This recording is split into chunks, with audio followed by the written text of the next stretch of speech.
será,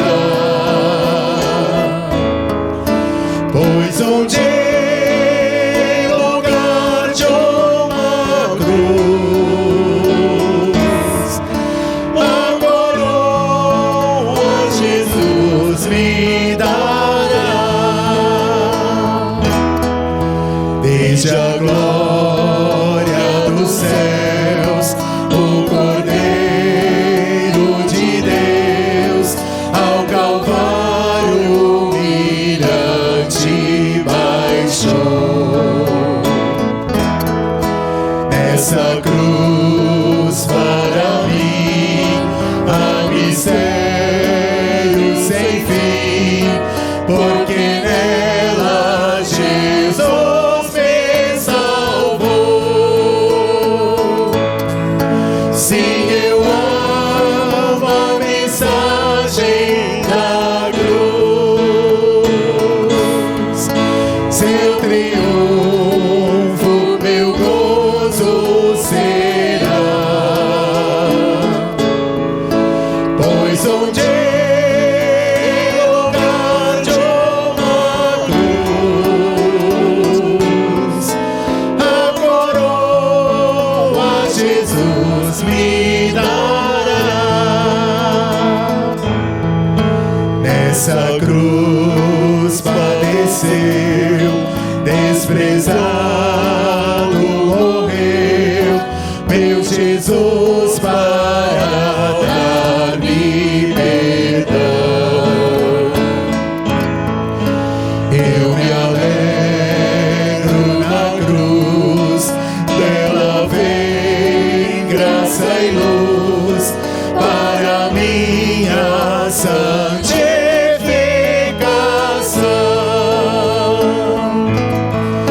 Sim, eu amo a mensagem da cruz, seu triunfo meu gozo será, pois onde em lugar de uma cruz a coroa Jesus me dará.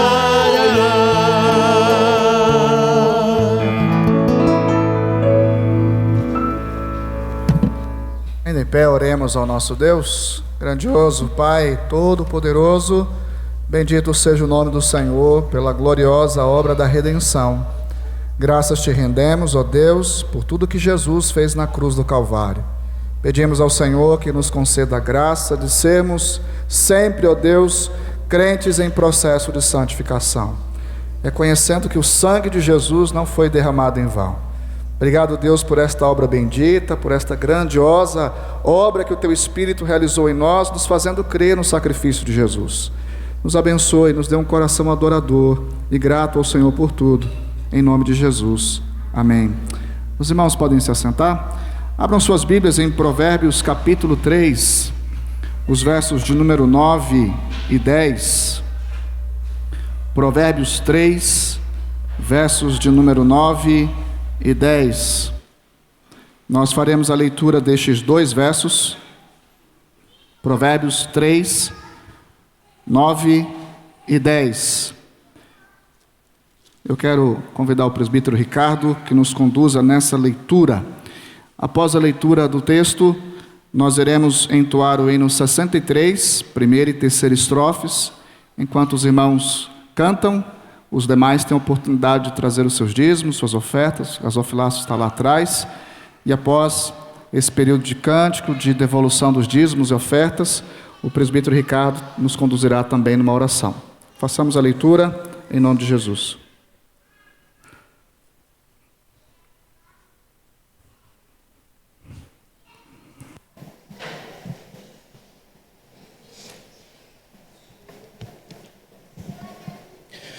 Meus irmãos, Provérbios capítulo de número 3, versos de número 9 e 10, diz-nos assim, a partir do verso de número 9: honra ao Senhor com os teus bens e com as primícias de toda a tua renda, e se encherão fartamente os teus celeiros, e transbordarão de vinho os teus lagares.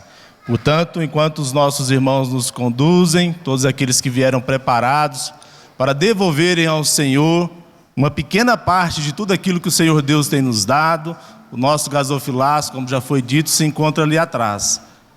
Adoremos ao Senhor, queridos, com os dízimos e ofertas.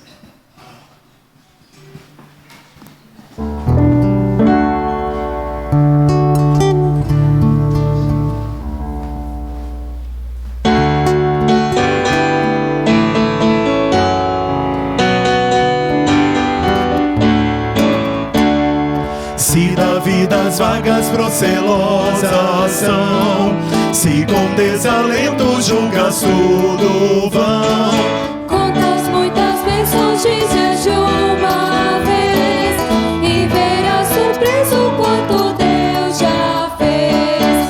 quantas bênçãos diz e quantas são recebidas da divina mão.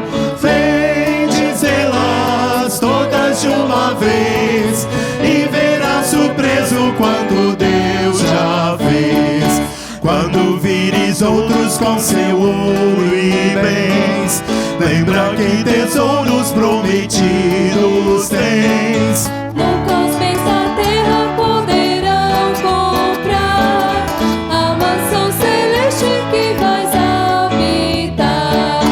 Quantas bênçãos diz e quantas são recebidas da divina mão. Vem dizê-las todas de uma vez, e verás surpreso quanto Deus já fez.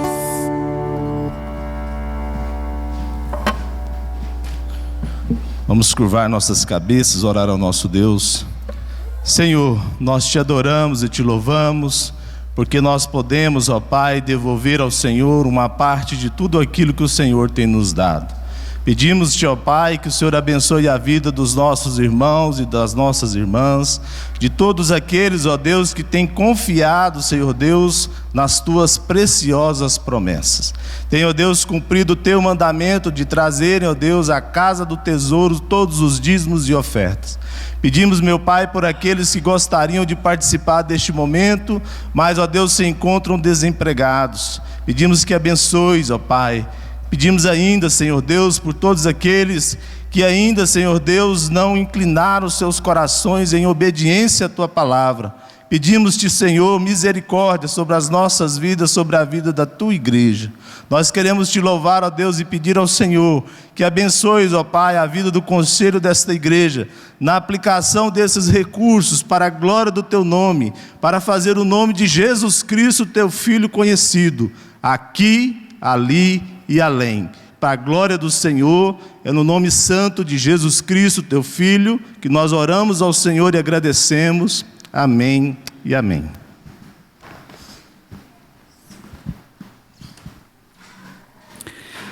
Vamos abrir a escritura no Salmo 145, os versos 1 e 2.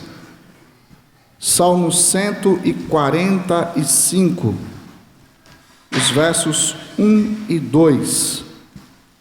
Eu quero convidar para a leitura desse texto nosso irmão presbítero Omar. Salmo 145, versos 1 e 2. Convoco a igreja a colocar-se de pé para a leitura desses dois versos. Após a leitura dos versos, nós teremos um momento de cânticos, de louvor, de celebração ao Senhor. Salmo 145, os versos 1 e 2. Leiamos. Exaltar-te-ei, ó Deus, meu e Rei. Bendirei o teu nome para todo sempre. Todos os dias te bendirei e louvarei o teu nome para todo sempre. Amém.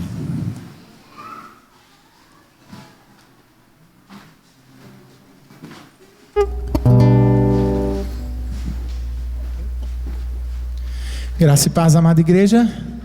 Vamos louvar o Senhor, ao único Deus, digno de toda honra, de toda glória, de todo louvor, de toda adoração.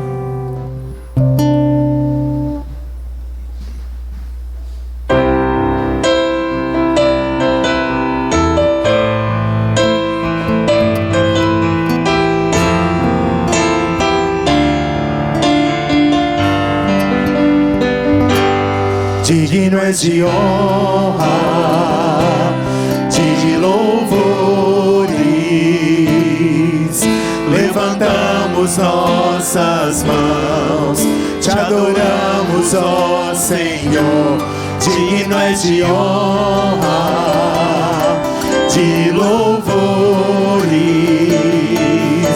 Levantamos nossas mãos, te adoramos, ó Senhor. Porque grande és tu, maravilhas fazes tu. Não há outro além de ti, não há. Não há outro igual a ti, porque grande és tu, maravilhas fazes tu. Não há outro além de ti, não há.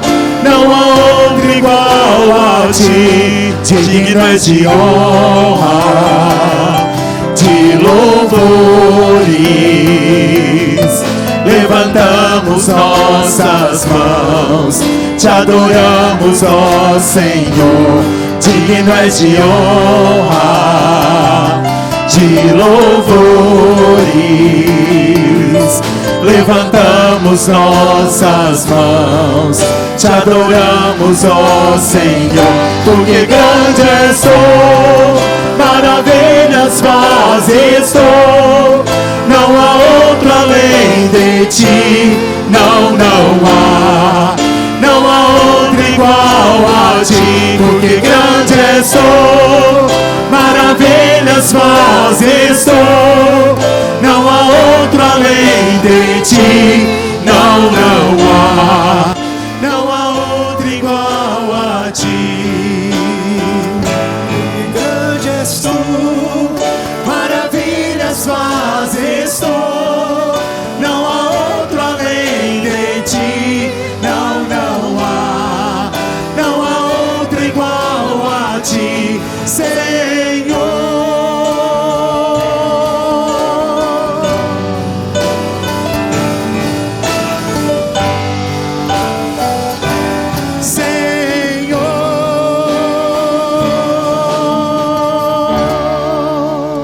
É verdade, ó Deus, não há outro igual ao Senhor. Não há ninguém, ó Deus, que mereça honra, que mereça glória, que mereça louvor, a não ser o Senhor, meu Pai. Muito obrigado porque o Senhor está aqui conosco. Muito obrigado pelo teu povo aqui reunido para louvar e engrandecer somente o Senhor. Glórias sejam dadas a Ti em nome de Jesus.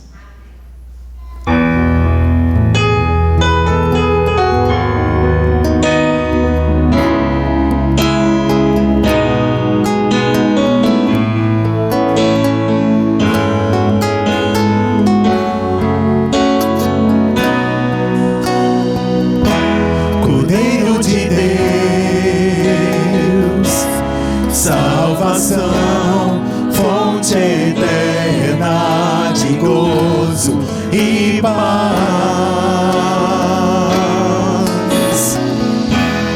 És minha vida, és minha luz, em ti está a vitória.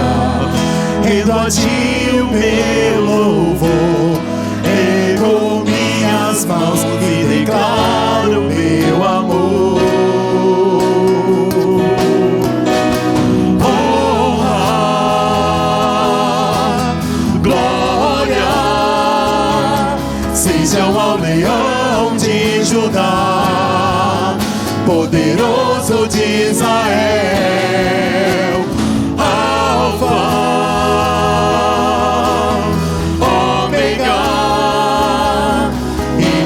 princípio e o fim, o Deus que hoje habita em mim.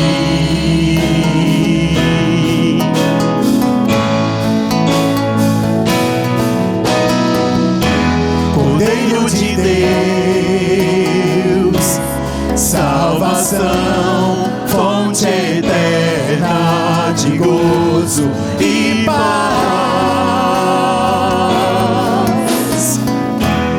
És minha vida, és minha luz, em ti está a vitória.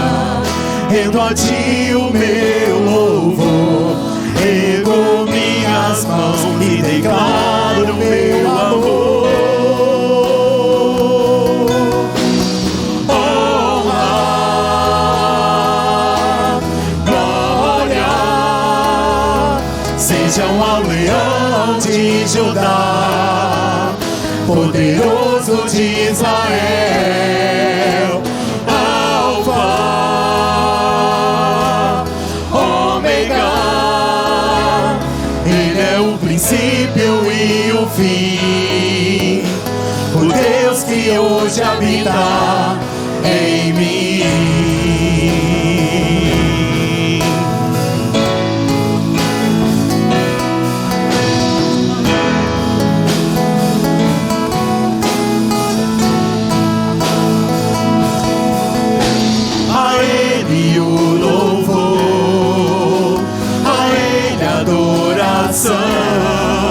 A Cristo seja glória para sempre, amém.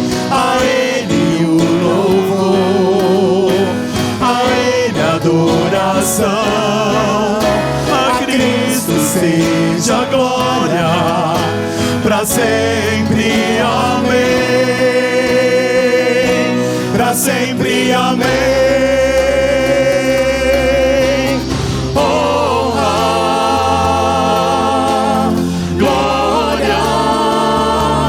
Sejam ao leão de Judá, poderoso de Israel, Alfa, Ômega, Ele é o princípio e o fim, o Deus que hoje habita em mim.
Tesouros dessa terra,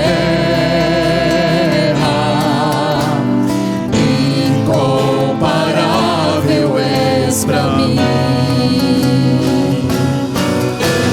Por amor, sua vida entregou, meu Senhor, humilhado foi como a flor machucada no jardim, morreu por mim, pensou em mim, me amou. Os mares, bem mais que o sol, E as maravilhas que o mundo conheceu, e as riquezas, tesouros dessa terra, incomparável és pra mim.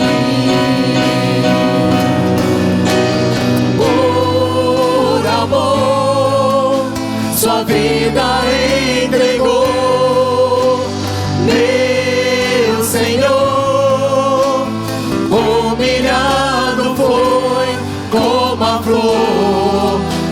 machucada no jardim,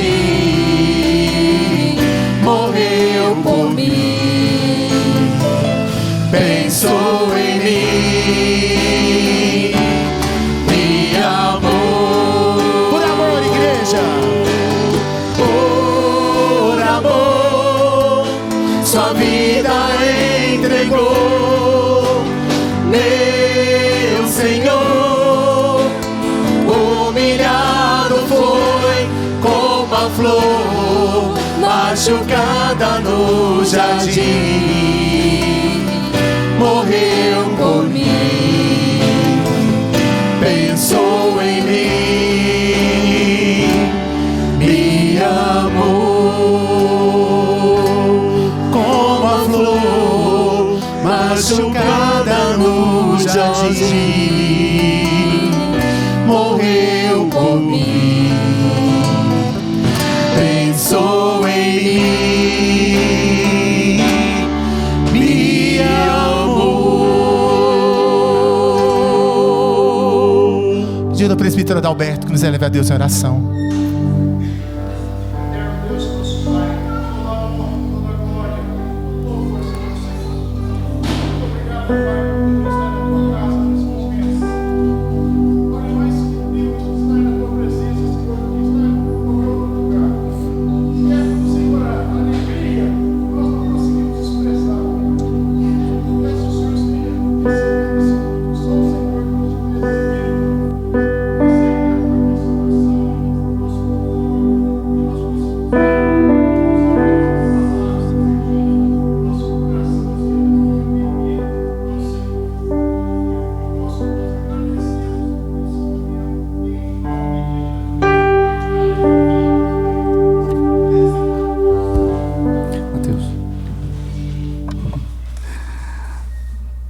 Eu quero convidar as crianças, 5 aninhos, com seus pais.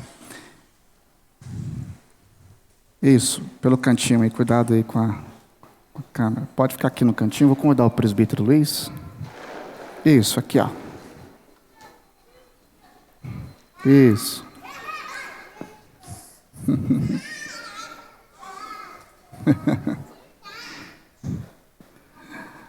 Joia.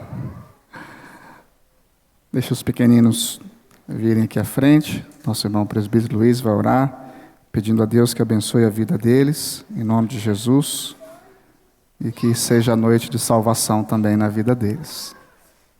Vamos orar. Perto. Senhor Deus, Pai amado, queremos te pedir que o Senhor possa usar os professores que agora vão dar o ensino para essas crianças, meu Pai. Que essa semente que hoje vai ser plantada, Pai, aqui mais uns anos possa florescer, Pai. Amém. Abençoa essas crianças, abençoa os professores que vão dar o estudo, em nome de Cristo Jesus. Amém. Amém. Podem ir lá com os irmãos e com as irmãs pelo cantinho.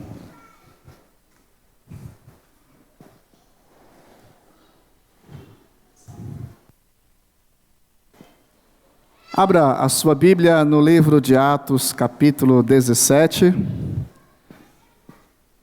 Nós estamos aprendendo sobre o livro de Atos, uma série de exposições nesse livro. E nesta noite nós ouviremos esse texto da palavra do nosso Deus. Atos, capítulo 17. Nós faremos a leitura dos versos 1 a 9. Atos 17, de 1 a 9. Nós faremos a leitura desse texto da palavra do Senhor nosso Deus de forma alternada. Eu leio os versos ímpares e os irmãos os versos pares. Atos, capítulo de número 17, os versos de 1 a 9.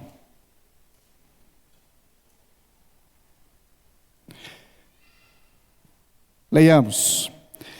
Tendo passado por Anfípolis e Apolônia, chegaram a Tessalônica, onde havia uma sinagoga de judeus. Os irmãos.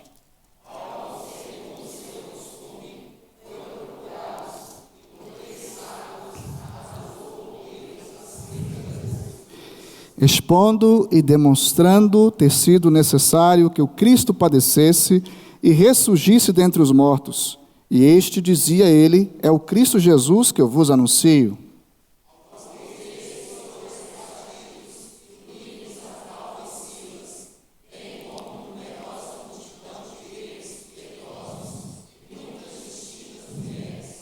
Os judeus, porém, movidos de inveja, trazendo consigo alguns homens maus dentre a malandragem, ajuntando a turba, alvoroçaram a cidade e, assaltando a casa de Jasón, procuravam trazê-los para o meio do povo.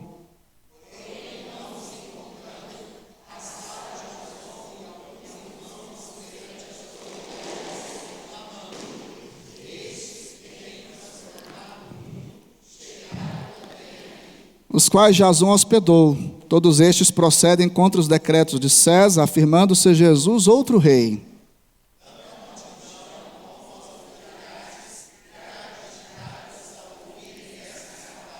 Contudo, soltaram Jasón e os mais, após terem recebido deles a fiança estipulada. Vamos orar? Vamos rogar a Deus que nos abençoe nesse momento. Senhor, em nome de Jesus, ministra ao nosso coração a Tua palavra, sê propício a nós, fale conosco, nos permita adorar, celebrar, honrar o Teu nome, mas também, ó Deus, nos permita ouvir a Tua palavra. Que o Espírito Santo fale ao nosso coração, não apenas o nosso, dos que estão aqui reunidos, nós que estamos aqui reunidos, mas também onde a Tua igreja se reunir nesta cidade. Onde estiverem 2 ou 3, que o Teu Espírito fale, abençoe e edifique o Teu povo. Pedimos isso em nome de Jesus. Amém. Amém. Bom, eu tenho 2 desafios aqui nesta noite. O primeiro, dispor fielmente a palavra de Deus. E o segundo, de fazer isso com certa objetividade, temendo que daqui a alguns minutos a gente tenha muito transtorno, muito barulho, muito ruído. Então nós vamos aproveitar esse tempo com maior objetividade para ouvir a palavra do Senhor. Tá? Exemplifica bem o que eu acabei de dizer. Bom, o texto que nós temos é uma sequência de um livro fantástico que nos ensina muito sobre a obra do Senhor Jesus. Lucas escreveu este livro para mostrar à igreja que Jesus continua vivo. E não apenas quando esteve conosco em carne e osso, ele fazia coisas grandes, mas também agora, mesmo à direita de Deus Pai, o Senhor Jesus continua fazendo coisas grandes. Agora, o Espírito Santo do Senhor Jesus, aquele que foi derramado sobre a igreja, capacita a igreja a continuar esta obra. E Atos vai dizer que não é a igreja que está fazendo, é o Senhor Jesus por intermédio da igreja. O livro tem o título de Atos dos Apóstolos e faz a gente pensar que são os apóstolos que estão fazendo alguma coisa. Mas originalmente, Lucas escreve dizendo que este livro vai narrar o que Jesus continua a fazer. Portanto, é um livro que narra os atos de Jesus, ainda que por intermédio dos apóstolos. O nosso texto está localizado na segunda viagem missionária do apóstolo Paulo. E nós já aprendemos aqui que não é o apóstolo Paulo que está fazendo uma viagem missionária. Mas lembre-se, a igreja de Antioquia. A igreja de Antioquia foi mexida pelo Espírito Santo e desta igreja o Espírito Santo separou algumas pessoas para levar o cristianismo ao mundo. Atos tem como objetivo explicar como é que o cristianismo explodiu no mundo romano e alcançou aquele império todo, espalhou-se pelo mundo todo. Esse livro explica como que o cristianismo se espalhou tão rapidamente pelo império. Lucas escreveu ele ali por volta do ano 64 a 70 depois de Cristo, quando todos os atos e todos os episódios do livro já tinham acontecido. Ele está recontando a história e explicando para quem está lendo como foi que o cristianismo se espalhou pelo mundo todo. Uma das explicações do livro são as viagens missionárias. Nós estamos na segunda viagem missionária e vocês já lembram aí que o apóstolo Paulo queria ir para a Ásia, mas o Espírito Santo os impediu. O Espírito Santo não permitiu que Paulo fosse para a cidade de Éfeso, para a Ásia Menor, mas se dirigisse em direção à Europa, em direção à Macedônia. E vocês vão se lembrar da visão do Macedônio dizendo: passa a Macedônia e ajuda-nos. O apóstolo Paulo agora, com uma nova equipe de missionários, Silas e Timóteo, entendeu que o Espírito Santo estava dizendo: é para a Europa, Paulo, a direção é para a Europa. E Paulo obedeceu, foi à cidade de Filipos, depois de passar por pequenas cidades, pregou o evangelho lá, foi preso, apanhou em Filipos, glorificou a Jesus em Filipos, deixou ali uma igreja estabelecida na casa de Lídia e continua sua viagem missionária. Agora o apóstolo Paulo chega numa das maiores e mais importantes cidades do mundo antigo, principalmente o Império Romano. Paulo chegou na cidade de Tessalônica, a queridinha do Império Romano. Tessalônica seria o que nós chamaríamos hoje de Caldas Novas. Era uma cidade de águas quentes, uma cidade portuária, turística. Naquela época, Tessalônica devia ter aproximadamente 200 mil habitantes. Uma cidade onde pessoas do mundo inteiro circulavam por ali. Tinha um porto muito importante. E além disso, a principal rodovia, a principal estrada do Império Romano, a chamada Via Ignácia, passava pelo centro de Tessalônica, por dentro da cidade de Tessalônica. Então era uma cidade importantíssima. A cidade era tão importante, mas tão importante, que Roma permitiu que ela tivesse liberdade e autonomia para ser uma espécie de pequena capital romana, mesmo fora da capital Roma. A cidade de Tessalônica tinha magistrados próprios, tinha uma estrutura jurídica própria. Quando qualquer coisa acontecesse, não precisava remeter a César, ela tinha um tribunal romano ali mesmo. Era uma espécie de pequena Roma fora da capital do império. Uma cidade importantíssima, sobretudo para a expansão do cristianismo. E quando Paulo chega nessa cidade, Paulo fez algo impressionante. Em Filipos, nós já ouvimos, não tinha uma sinagoga judaica. Então Paulo foi à beira do rio e lá pregou para algumas pessoas, algumas mulheres, e o evangelho se espalhou. Em Tessalônica, por ser uma cidade cosmopolita, uma metrópole, havia uma sinagoga. E Paulo então começa o evangelismo lá na sinagoga. O que aconteceu em Tessalônica foi algo tão grandioso, mas tão grandioso, que Paulo escreve 2 cartas à igreja que nasceu ali. E para vocês terem uma ideia, em 1 Tessalonicenses, a primeira carta, que é considerada talvez a segunda carta do Novo Testamento, o apóstolo Paulo conta que a igreja de Tessalônica se tornou um modelo para o mundo inteiro. Que igreja poderosa nasceu na cidade de Tessalônica. O texto que nós lemos conta como que essa igreja nasceu. Mas lembre-se, o objetivo de Lucas não é contar o nascimento de mais uma igreja importante. Lucas quer mostrar para nós que a igreja do Senhor Jesus é imparável. Que a igreja do Senhor Jesus cresce e não há quem possa contê-la. A segunda viagem missionária, que começa no capítulo 16 e vai até o capítulo 20, 21, vai nos mostrar que o cristianismo é imparável, que o cristianismo não pode ser contido, que o cristianismo não pode ser amordaçado, que o evangelho se espalha, o Espírito Santo age, pessoas se convertem, igrejas nascem, porque o Senhor Jesus está operando por intermédio da sua igreja. Esse é o nosso tema, né? O imparável crescimento da igreja de Cristo. Irmãos, e é importante reiterar isso nessa noite. Eu sei que muitos coraçõezinhos aí, por não terem tanta familiaridade com a Escritura, vivem assim aflito e preocupado, né, com os rumos da igreja brasileira. Deixa eu afirmar aqui mais uma vez, ninguém, nem neste mundo, nem no vindouro, nem no mundo terreno, nem no mundo espiritual, nada, ninguém é capaz de deter o braço forte do Senhor Jesus. Nada pode impedir o avanço do reino de Deus. Ninguém, absolutamente ninguém é capaz de conter o Senhor Jesus. Lucas está dizendo para nós que mesmo ele não estando em carne e osso, ele está vivo. E ele continua agindo. Quando o apóstolo Paulo, quando o apóstolo Pedro, quando o apóstolo João fazia algo sobrenatural, as pessoas corriam até eles e diziam: os deuses baixaram até nós. Eles diziam: nós não fizemos nada. Quem faz todas essas coisas é o Senhor Jesus. Ele está vivo.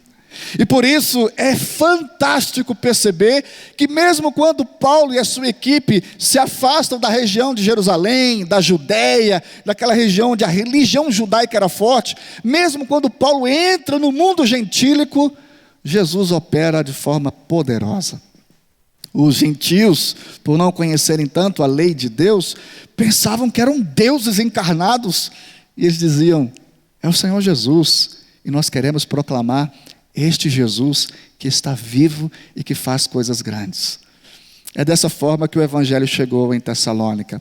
Na primeira carta, no primeiro capítulo, Paulo diz que o evangelho não chegou em Tessalônica somente em palavras, mas chegou também em poder. Mas não houve curas em Tessalônica. Não houve milagres em Tessalônica. Em Tessalônica, o maior milagre é a conversão. Poder de Deus. Lembra que Paulo dizia? Não tenho vergonha do evangelho, porque ele é o poder de Deus para salvar. Isso aconteceu em Tessalônica. Uma pregação poderosíssima, milhares de pessoas ali ouviram o evangelho, muitas delas se converteram e nasceu uma das igrejas mais impactantes do mundo antigo. De lá, o evangelho se espalhou por toda a Macedônia e a Acaia.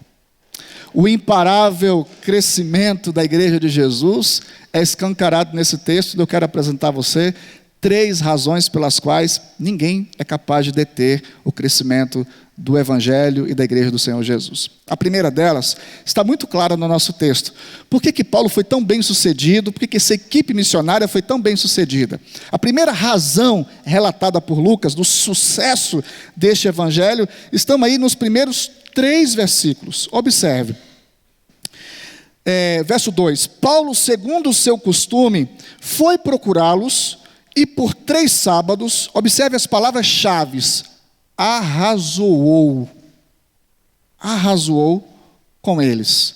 A palavra arrazoar aí em grego é discutir, é de um diálogo no sentido, não discutir de brigar, mas de um debate. É como se eles estivessem discutindo assuntos assim, muito caros e muito profundos.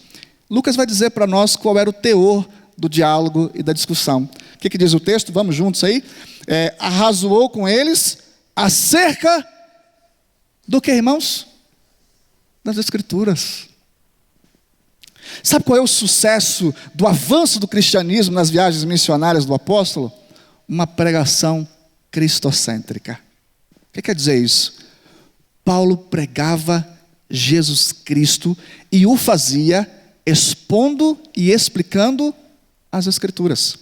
Observe o verso 3, eu queria conclamar todos a que lessem comigo. Observem comigo e leiamos juntos. Vamos lá? Expondo e demonstrando.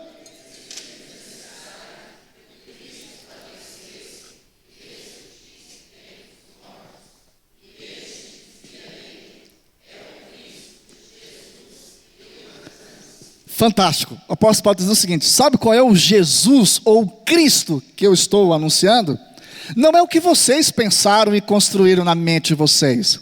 Não é o Cristo que foi camuflado ou que mesmo foi forjado pelos rabinos de Jerusalém, pelos judeus ou pelo judaísmo. Paulo está dizendo: eu vou provar a vocês que o Cristo que eu vos anuncio, ele está escancarado, sabe onde? Nas Escrituras. É o Cristo da Bíblia. Não é o Cristo do imaginário. Não é o Cristo da filosofia. Não é o Cristo das vãs religiões. É o Cristo das Escrituras. Eu chamo sua atenção. A palavra que Lucas usa, as palavras que Lucas usa, elas são muito fortes. Expondo. Expondo aqui, irmãos, é uma palavra estranha ao nosso ouvido.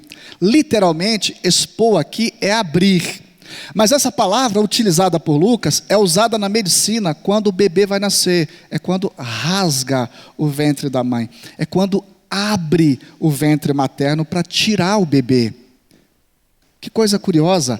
O que Lucas está dizendo é que à medida que Paulo falava de Jesus usando o Antigo Testamento, a ideia era de que Paulo estava abrindo um baú, abrindo uma caixa de mistérios, e à medida que Paulo ia arrancando de lá as lições sobre Jesus, as coisas iam ficando cada vez mais claras.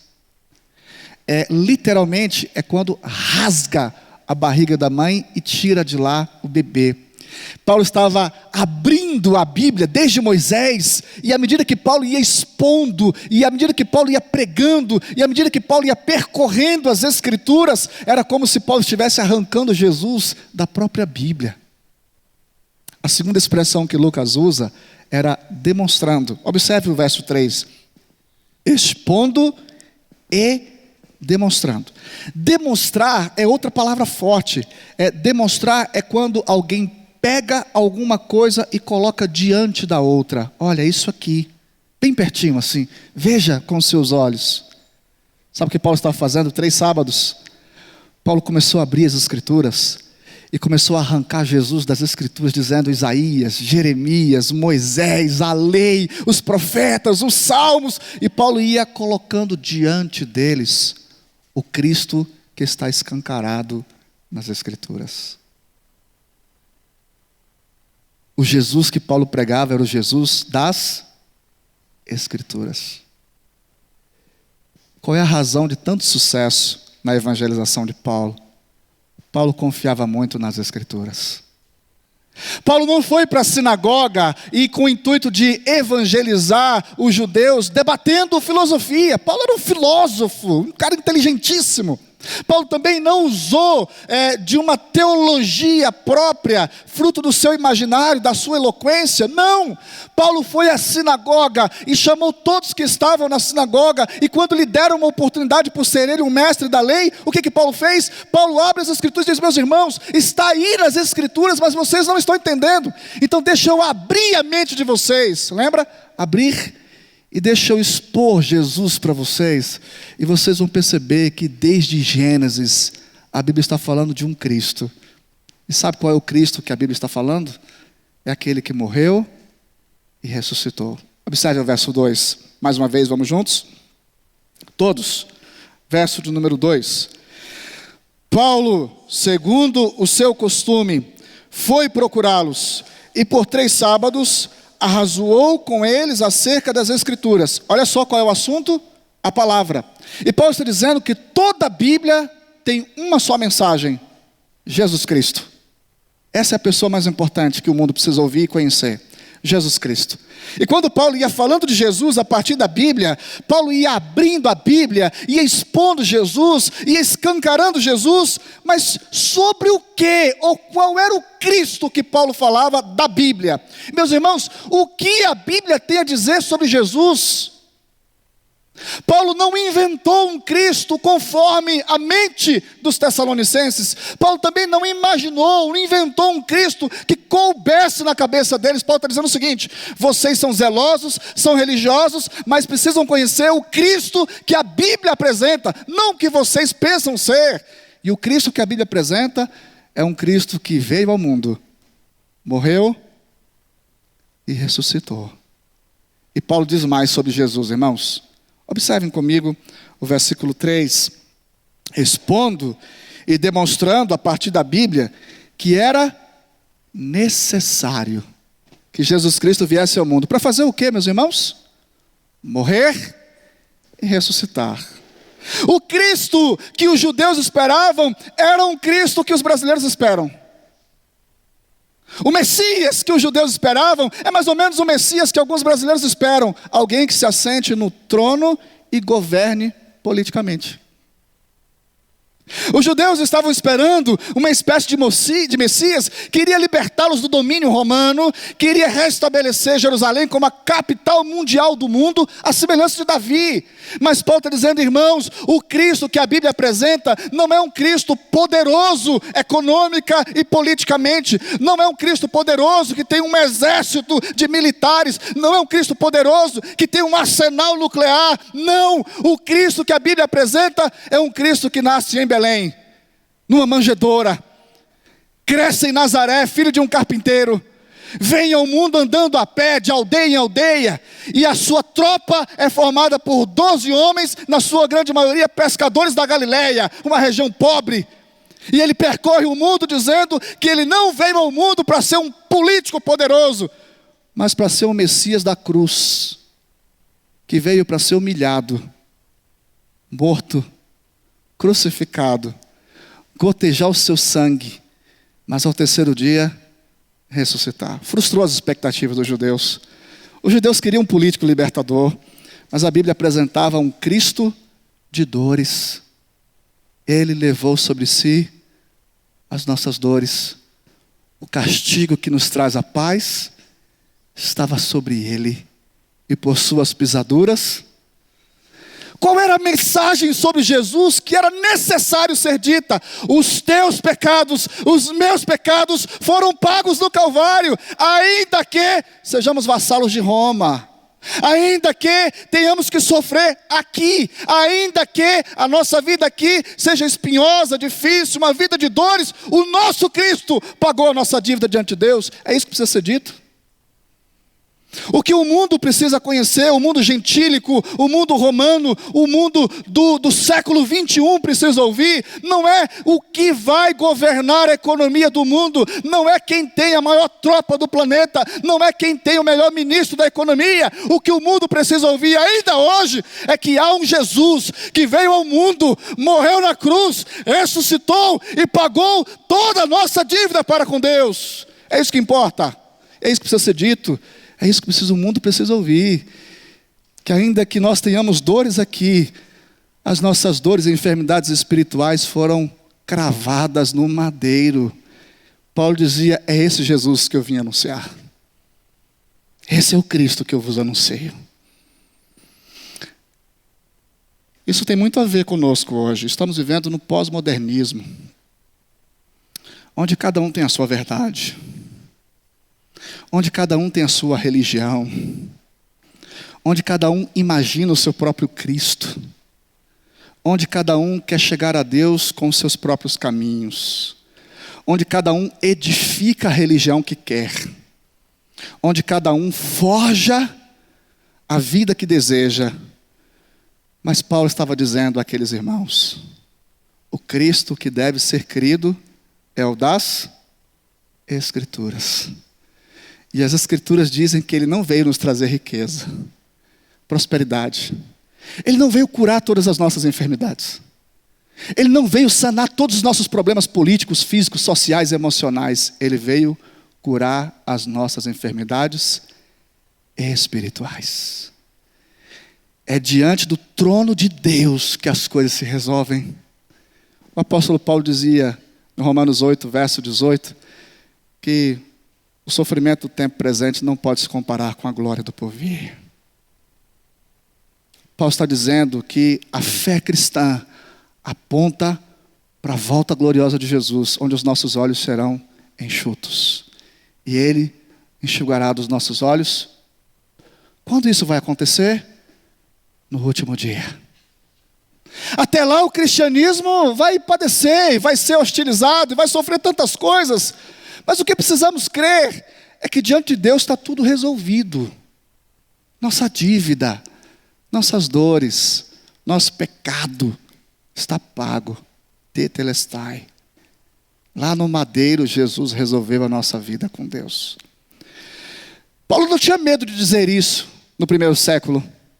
Paulo não tinha receio de entrar numa sinagoga e dizer, está tudo errado, gente, vocês estão crendo no Cristo errado. Paulo não tinha receio de chegar no Areópago em Atenas e falar sobre a ressurreição, quando ninguém cria nisso. Paulo não tinha medo, não tinha vergonha, não tinha receio. E essa é a lição para nós hoje. Sabe o que faz com que a igreja de Cristo seja imparável hoje? As Escrituras. O Cristo que é proclamado conforme as Escrituras. Pastor, ainda que seja loucura, em pleno pós-modernismo, em pleno século 21, dizer e afirmar que só há um Cristo, um só Senhor, um só Salvador, um só caminho, uma só verdade, uma só vida, só Jesus de Nazaré. Ainda que vivamos no relativismo intelectual, filosófico, é corajoso, é cristão, é fiel dizer ao mundo hoje, só Jesus salva, e não é o Jesus que você pensa, é o Jesus revelado nas Escrituras.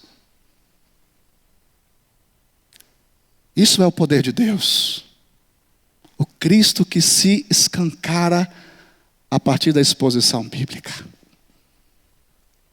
Quando a gente começa a falar da Bíblia para as pessoas, o Espírito Santo começa a abrir a mente das pessoas e começa a mostrar a elas que é verdade. Lembra do parto? O médico abre, o bebê está escondidinho lá dentro, e quando ele abre, o bebê sai. Quando a gente prega o Evangelho, conforme as Escrituras, o Espírito Santo vai com um bisturi na mente da pessoa e começa a abrir, começa a fazer sentido para ela, porque é Deus falando na sua palavra. Toda incredulidade cai, todo ceticismo cai, Toda vã filosofia desmorona diante da exposição fiel das Escrituras. Primeira grande resposta para o crescimento da igreja primitiva é que eles não tinham medo de pregar o Cristo revelado nas Escrituras. Lembra, irmão? Estevão foi apedrejado porque pregou esse Cristo. João Batista foi degolado porque falou desse reino, desse Cristo que vem para reinar. Os apóstolos no primeiro século pagaram um preço altíssimo porque estavam dizendo isso de forma escancarada. A lição que nós fazemos nesta noite é: e nós, meus irmãos, o que diremos a esse mundo caótico? O que falaremos de Jesus? O que pensamos? O que queremos? O que desejamos? Não! A igreja é desafiada a manter-se fiel às Escrituras e pregar Cristo conforme a Bíblia apresenta. É esse Cristo da Bíblia que não pode ser contido, em nome do Senhor Jesus. A segunda grande explicação, a segunda grande resposta para o imparável crescimento da igreja, leia comigo, estão aí nos versos 4 e o verso de número 5, sobretudo o verso 4, vamos ler juntos? Verso 4. Alguns deles, todos,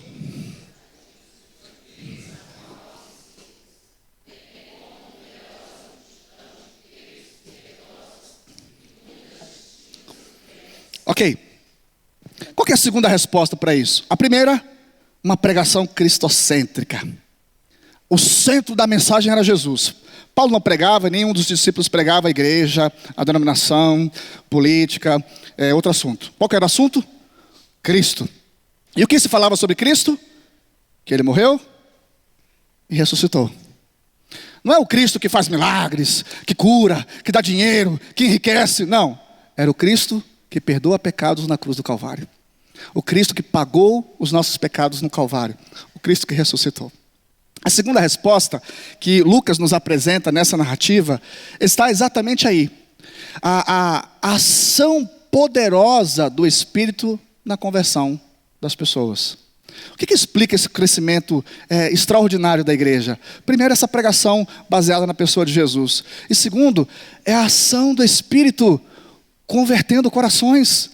O Espírito Santo fazia com que aquela mensagem, de fato, abrisse o coração das pessoas, abrisse o entendimento delas. O Cristo que estava lá brotava no coração das pessoas. E observa isso com detalhe. Verso número 4, você leu aí e observe bem. Alguns deles, não todos, tá? Alguns deles foram o que, irmãos? Foram o que, irmãos? Palavra persuadir, aí é uma palavra utilizada para explicar uma pessoa convencendo outra pessoa.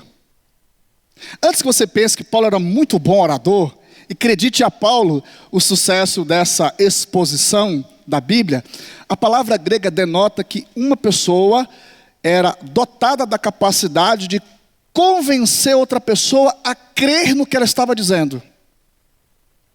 Veja bem, se Paulo fosse capaz disso, tivesse esse poder, em Atenas todo mundo tinha se convertido, inclusive os filósofos gregos. Todos os reis, todas as pessoas que ouvissem Paulo teriam se convertido, porque o poder estava nele. Então todo mundo que o ouvisse se converteria. Mas Lucas faz questão de dizer que não eram todos, eram alguns. E aí está a cereja do bolo. Alguns eram convencidos a crer, voz passiva. Não é que a pessoa aceitava crer, desejava crer, ou mesmo decidia crer. Ela era convencida por alguém. Voz passiva. Ela sofria uma ação. Deixa eu explicar. 3 sábados, Paulo está na sinagoga e Paulo está pregando a Bíblia, expondo a Bíblia, mostrando Jesus na Bíblia. À medida que Paulo ia fazendo isso, o Espírito Santo ia na mente e no coração de algumas pessoas e começava a dizer a elas: é verdadeiro, é verdadeiro. E a mente e o coração se abria. Olha a segunda palavrinha que está escrita no nosso texto, no verso 4. Alguns eram convencidos, e o que mesmo? Olha para a sua Bíblia, o que diz aí? Convencidos e... A palavra grega não é unir, é acrescentar. Mas é acrescentar em que sentido? A palavra acrescentar aí é a palavra usada para quando a pessoa loteava um terreno. Sabe o loteamento? Havia um terreno e a pessoa loteava aquilo, dividia em vários pedaços.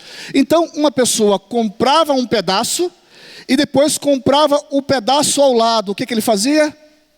Unia, acrescentava, pertencia ao mesmo dono.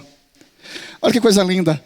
Paulo está pregando na sinagoga. Enquanto Paulo prega na sinagoga, o Espírito Santo acrescenta a Paulo, a Silas e a Timóteo o número de cristãos. Preste atenção. Chegaram na sinagoga 3 cristãos. Paulo estava lá com sua equipe para pregar. E eram 3 cristãos dentro de uma sinagoga cheia de gente. À medida que Paulo ia pregando, o Espírito Santo ia dizendo: começaram 3, agora tem mais alguns que estão sendo acrescentados, unidos a Paulo e Silas. Quem está fazendo isso? O Espírito Santo. Sabe o que explica o imparável crescimento da igreja?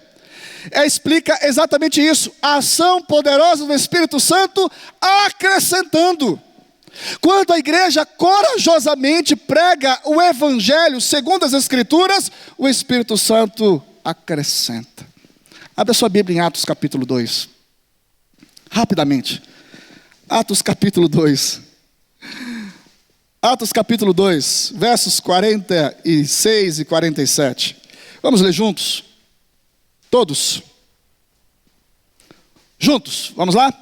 46 e 47. Eu vou aproveitar que a letra está grande. Que bênção. Vamos lá? Diariamente.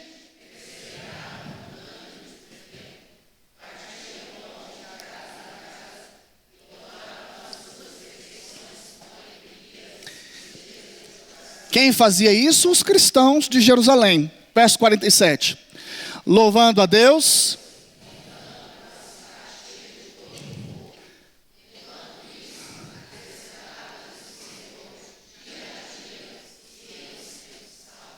Quem que acrescenta? Quem acrescenta, irmãos? O Senhor. Mas isso só acontecia em Jerusalém? Não. Paulo está longe de Jerusalém, Paulo está em Tessalônica. Mas quando Paulo pregou Cristo, conforme as Escrituras, quando Paulo pregou a Bíblia, o Senhor fez o que em Tessalônica? Volta lá para o capítulo 17. O Senhor acrescentou. Observe o que Lucas vai dizer. Verso de número 4, 17, verso 4. 17, verso 4. Observe. Alguns deles foram persuadidos e unidos, ou seja, acrescentados a Paulo e Silas. Alguns dos judeus. Alguns dos judeus. Mas e os gentios que estavam ali no pátio dos gentios e as mulheres gentílicas que estavam ali? Observe. Alguns deles foram persuadidos e acrescentados ou unidos a Paulo e Silas, bem como o que, irmãos? Numerosa de quê? Gregos piedosos e muitas mulheres de posses.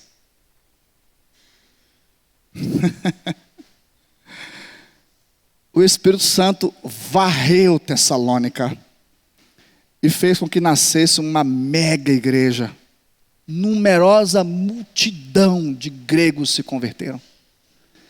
E as mulheres ricas que iam para a sinagoga e possivelmente até financiavam a sinagoga se converteram. O que Deus fez em Tessalônica em 3 sábados? Fez com que judeus se convertessem, milhares de gentios se convertessem e ainda converteu as mulheres ricas, que era para a igreja nascer ali numerosa, forte e com condições de espalhar o evangelho por toda aquela região. A pergunta é: isso acontece hoje?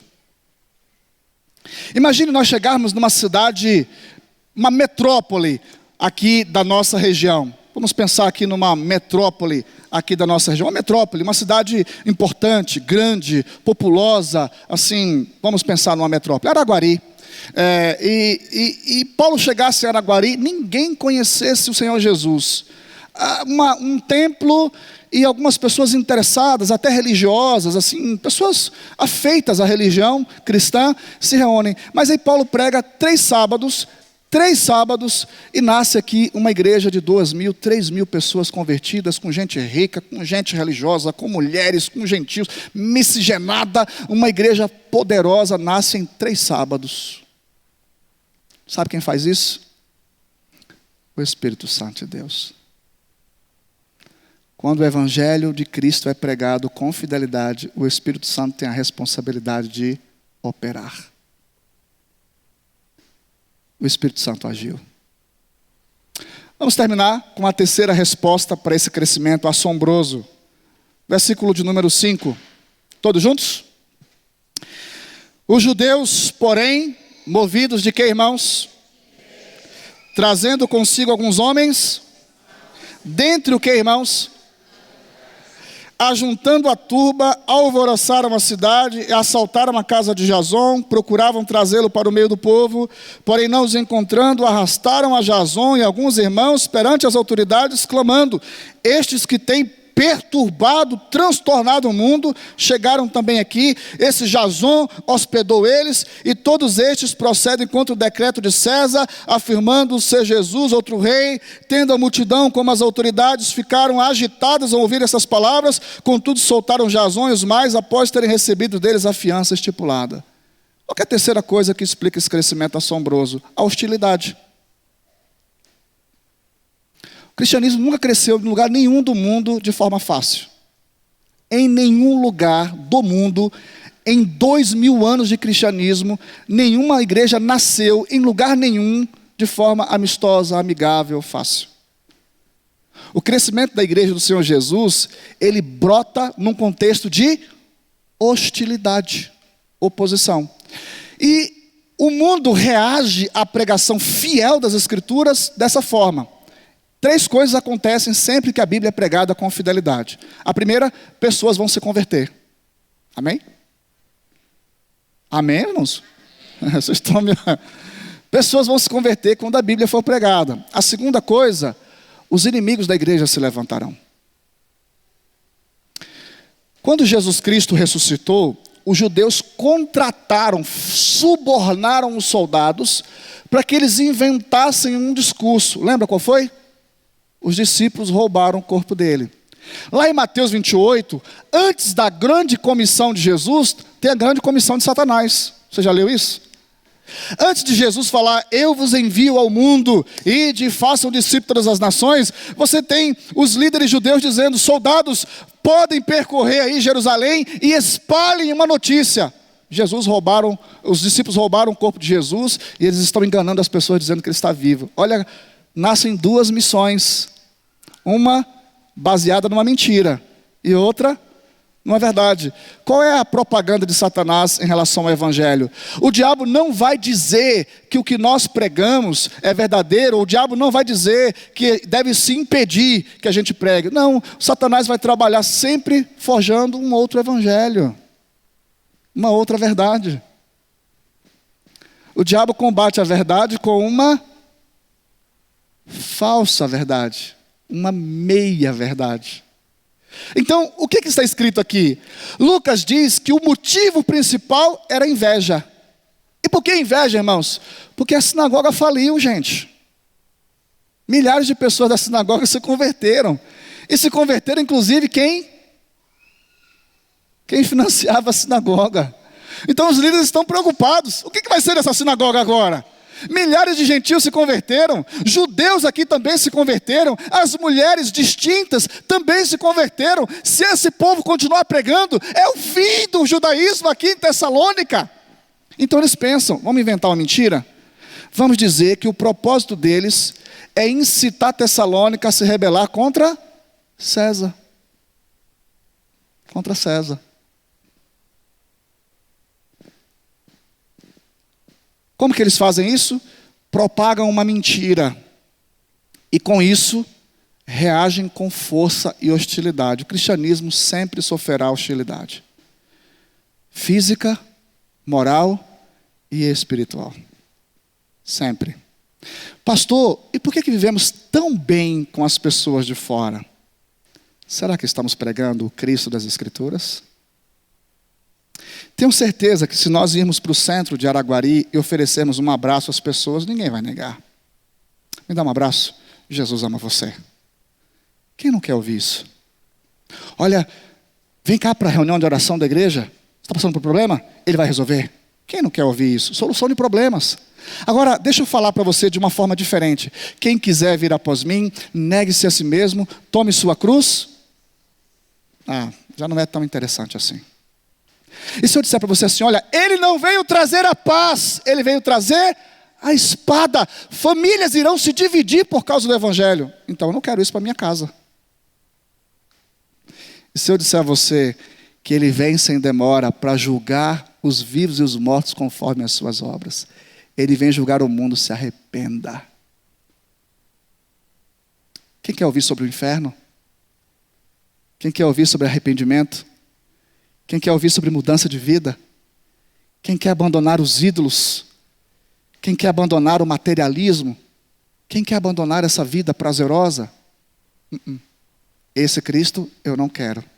Este evangelho eu não quero. Eu quero o evangelho da cura, da prosperidade, da riqueza. Eu quero o evangelho que resolve tudo da minha vida, do Cristo que resolve todas as coisas. Irmãos, muita gente nos convida para fazer uma oração em suas casas. O que essas pessoas pensam? Tem um problema e os cristãos podem vir cá orar e resolver. Não há nenhum problema em orar com as pessoas, há? Nenhum problema. O problema é que se a gente entrar na casa, fazer oração e pregar o que a Bíblia está mandando, talvez a gente não volte para uma segunda visita. Porque o que a Bíblia está mandando dizer é convidar o mundo a se arrepender, porque o dia do juízo se aproxima. Quem quer ouvir estas coisas? Portanto, quando Paulo começava a escancarar a verdade, a reação do mundo qual era? Hostilidade, perseguição. Jovens, entrem nas universidades e preguem que a Bíblia é a verdade. Mas não uma verdade, a verdade. Anunciem que só há salvação em Jesus e em mais ninguém. Digam ao mundo que conforme o mundo vive nos seus deleites, prazeres e pecados, o mundo está sentenciado ao fogo eterno. Qual será a reação? Diga na sua reunião familiar que não há outro caminho e que nem todos os caminhos, ou não são todos os caminhos que levam a Deus, apenas um. E você será rejeitado. Diga abertamente que você crê na Bíblia e conforme os termos mais modernos você vai ser cancelado. Apresente o Cristo das Escrituras e as pessoas te recusarão. Contudo, apesar da hostilidade, o cristianismo cresce. Justino, Mártir e tantos outros, não? Eusébio, um grande historiador romano, dizia que o sangue dos mártires é a sementeira da igreja. Matam um cristão hoje, nascem milhares amanhã. Batem e torturam cristãos, o cristianismo avança. A força usada contra a igreja é revertida em força motriz para que a igreja continue a crescer. O mundo sempre hostilizou a igreja. Deixa eu te mostrar qual foi o resultado disso. Abra sua Bíblia em 1 Tessalonicenses e eu encerro aqui. 1 Tessalonicenses, abra sua Bíblia, por favor. Veja o apóstolo Paulo recordando aquela igreja na sua primeira carta, como foi maravilhoso pregar o evangelho ali. 1 Tessalonicenses, capítulo 1. Capítulo 1. Versículos de 1 a 10. Você achou? 1 Tessalonicenses 1, versos... Vou acompanhar vocês, né? De 2 a 10. Vamos ler juntos. Eu vou aproveitar a letra grande. 1 Tessalonicenses 1, os versos de 2 a 10. Vamos juntos. Vamos lá? Damos sempre graças a Deus por todos vós, mencionando-vos em nossas orações e sem cessar, recordando-nos diante do nosso Deus e Pai da operosidade da vossa fé, da abnegação do vosso amor e da firmeza da vossa esperança em nosso Senhor Jesus Cristo, reconhecendo, irmãos, amados de Deus, a vossa eleição, porque o nosso evangelho não chegou até vós tão somente em palavra, mas sobretudo em poder, no Espírito Santo e em plena convicção, assim como sabeis ter sido o nosso procedimento entre vós e por amor de vós. Com efeito, vos tornastes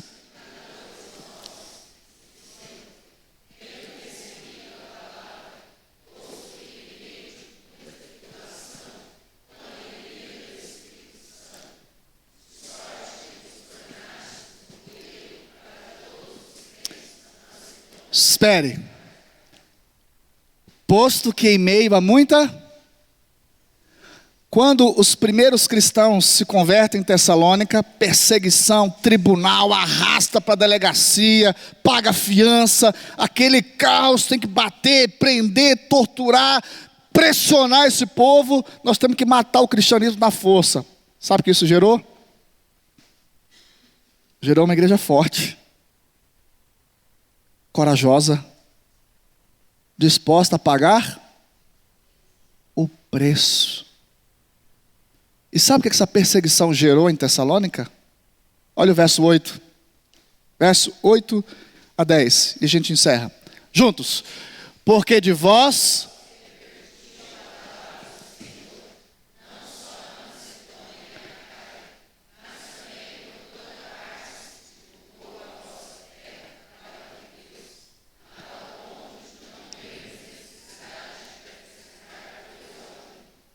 Pois eles mesmos, no tocante a nós,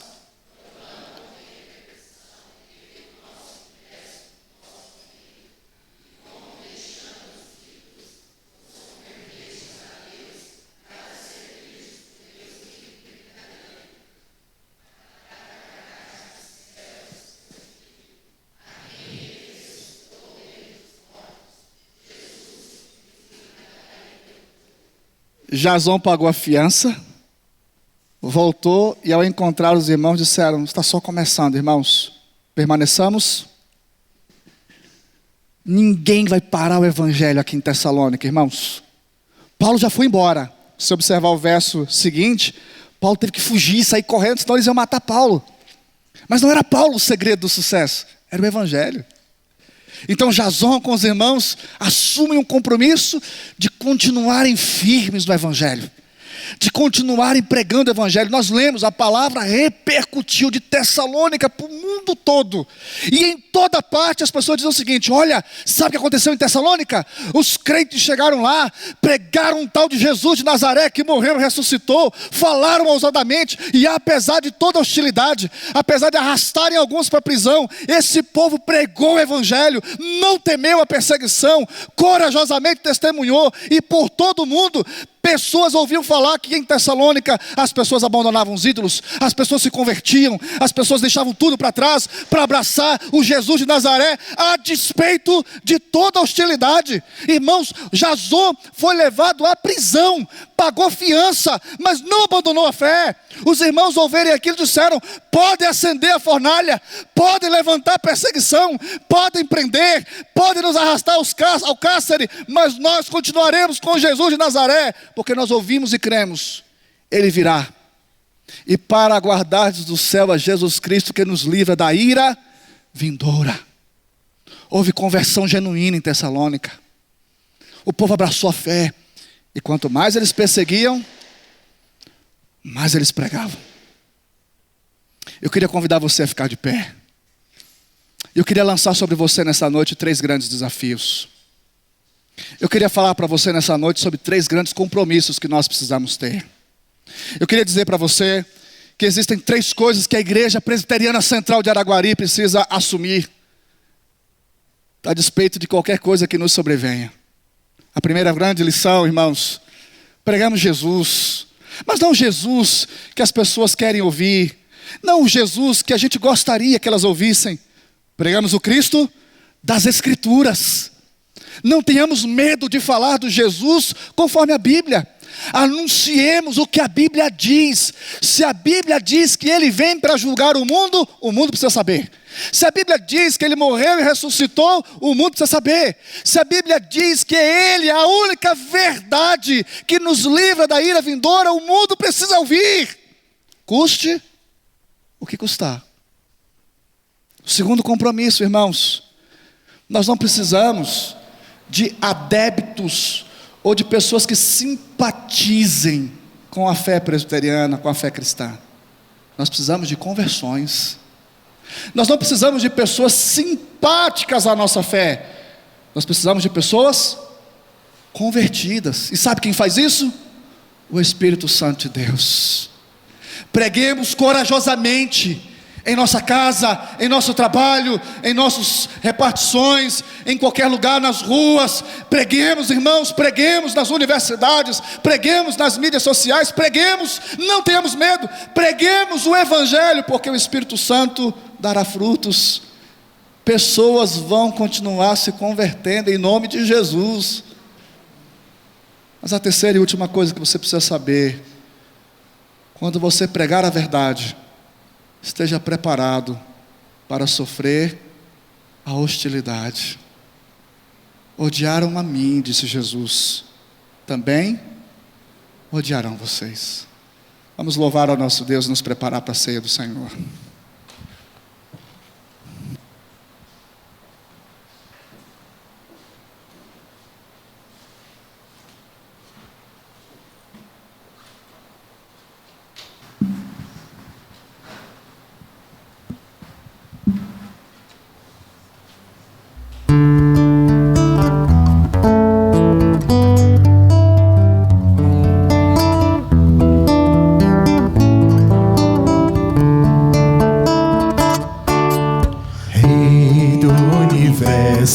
Te dou meu louvor, com tantas bênçãos me cerca, Senhor.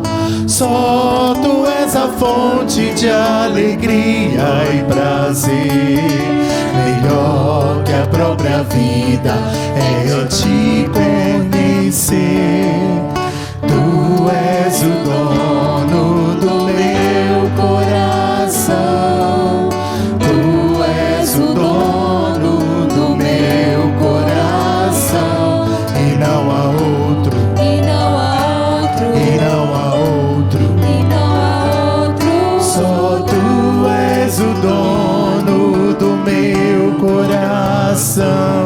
Só Tu és o dono do meu coração. Paz e família, abrigo e luz, minhas necessidades supres todas em Jesus. Mas nem o ouro e a prata podem satisfazer a sede da minha alma, é a Ti pertencer. Tu és o dono do meu coração. Tu és o dono do meu coração. E não há outro. Só Tu és o dono do meu coração. Só Tu és o dono do meu coração. Planos e sonhos Tu tens para mim. Eu maravilhado digo: eis-me aqui. Quero agradar-Te e cumprir Teu querer. Caminhando em graça vou obedecer. Tu és o dono do meu coração. Tu és o dono do meu coração. E não há outro.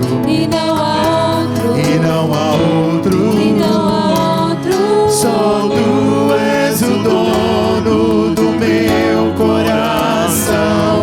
Só Tu és o dono do meu coração. Em minha jornada intimamente Te amar, para que na glória, quando o dia chegar, ao contemplar Teu rosto eu venha reconhecer o olhar tão doce que amou meu ser. Em minha jornada intimamente te amar, para que na glória, quando o dia chegar, ao contemplar teu rosto eu venha reconhecer o olhar tão doce que amou meu ser. O olhar tão doce que amou meu ser. Tu és o dono do meu coração. Tu és o dono do meu coração. E não há outro. E não há outro. E não há outro. E não há outro. Só tu és o dono do meu coração. Só tu